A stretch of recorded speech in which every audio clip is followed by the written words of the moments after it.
Hey, what's up guys? Nick here. Seems like it would be kind of a gimme video. It's going to be one that's easy to make, but I searched YouTube and I didn't find anything pertaining to what I want.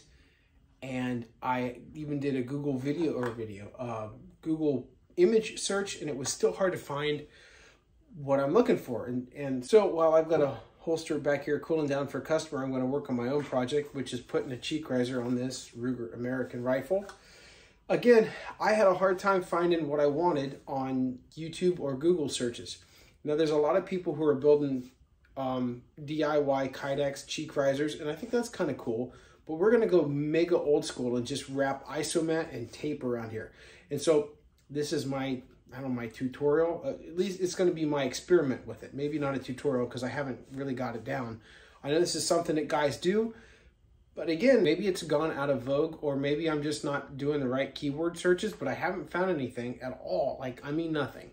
I keep saying it because to stress the point. So we're going to do it together, and then maybe it'll be a resource for someone else. Or maybe I'll screw it all up, and then you can all see how not to do it.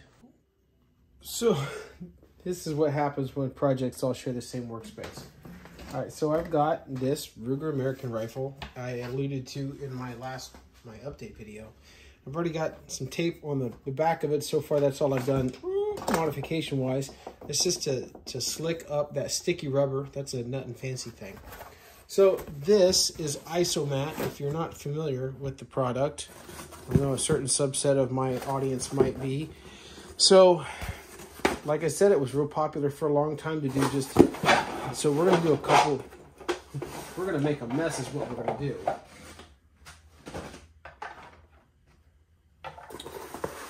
We're going to do a couple layers of Isomat over the top. It's not going to take very much at all. So that's about all we need, and we can mark it here. That's all the further back it needs to go. And I'm going to make a center line along the cone, and then we'll just measure this length or this width and then double it for the other side. And I'm looking at about 3 inches. So I'm going to make a mark at 6.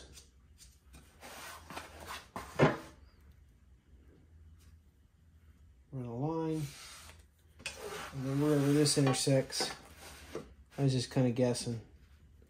So there. So that's all the more we need. I could even cut it out with my square.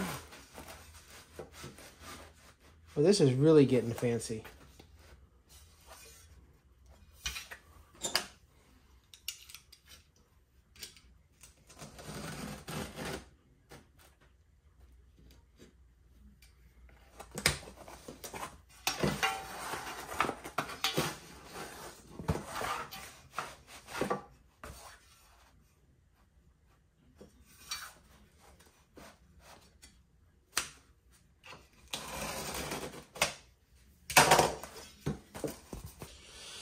It bears saying I'm a left-handed shooter, so when I double this up, I might make more on the left-hand side, but I may not. You could just make it ambidextrous, and I like that.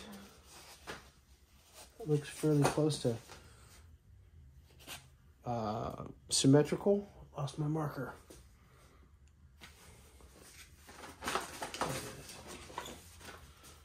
So that's fairly close. I'm going to take this corner off here, so maybe we'll draw something like this. Well, that's really bad. That can stay back there.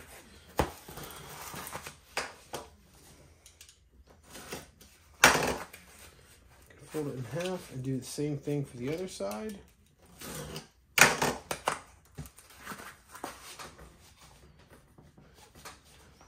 That looks pretty about right. Let's throw some tape on there and see what happens. The reason I'm doing this, you guys know if you have these rifles, Ruger American's not the only one. The Mossberg MVP, a lot of these, like, I hate to use the word budget, but these lesser expensive rifles have stock heights that just aren't conducive with scopes, which is also ironic because they don't offer the rifle with iron sights. So you have to use a scope, but you can't get a good cheek weld.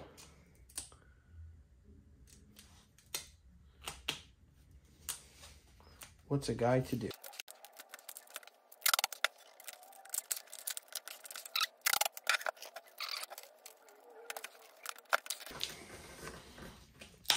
All right, I'm convinced it's going to need another layer, but let's lay underneath it and see what happens.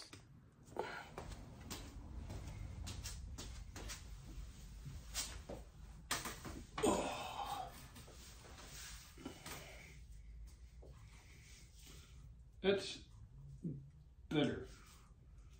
It's a lot less of a chin weld.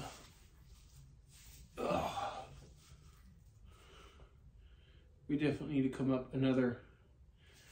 I think another layer might do it. I hope we don't have to go 3. Definitely need one more layer. All right, so I did the cut to fit off camera. Pretty close. I didn't take into account that it was going to shrink, so we're gonna fudge her up on this side.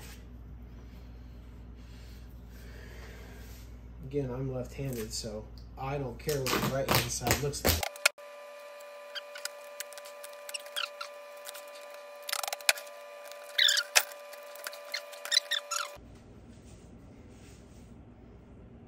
Oh, that's much better.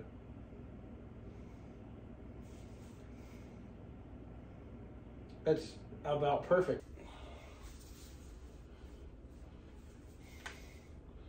That's exactly perfect. Okay, cool. Let's put some good tape on it.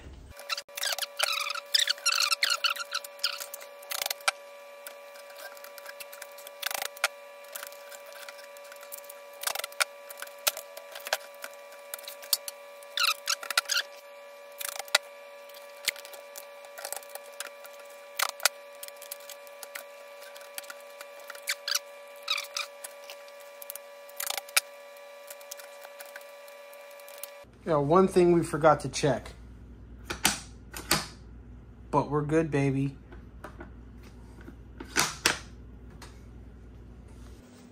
Well, I hope this was useful. Off-the-shelf companies that make Kydex things that you bolt through your stock, $100. So that's a lot of money. A Magpul chassis or a Oryx chassis, you're looking at $300–400. And I don't know if any other people make stocks for them, because I wasn't really trying to go down that road anyway. So here we go. Again, this is a temporary thing. I mean, a long-term temporary, but eventually it'll go away. And maybe when it does, we'll try the Kydex over the top. That should be a given for a guy that makes holsters, right? Well, anyway, this was fits the budget. Isomat, easy to come by. Riggers tape, also easy to come by. And this is a pretty standard solution to the problem. I hope it was useful to you. Again, I couldn't find a video about how to make an Isomat cheek rest. So maybe there's no way I'm the first one. They think they must have fallen out of style. So again, hope it was useful. I can't wait to get this out to the range and shoot it, and we'll see how crappy I do shooting a scope bolt gun, but that's a video for another day. Thanks for watching. Again, hope you got something useful out of this, and we'll see you in the next one. Bye, guys.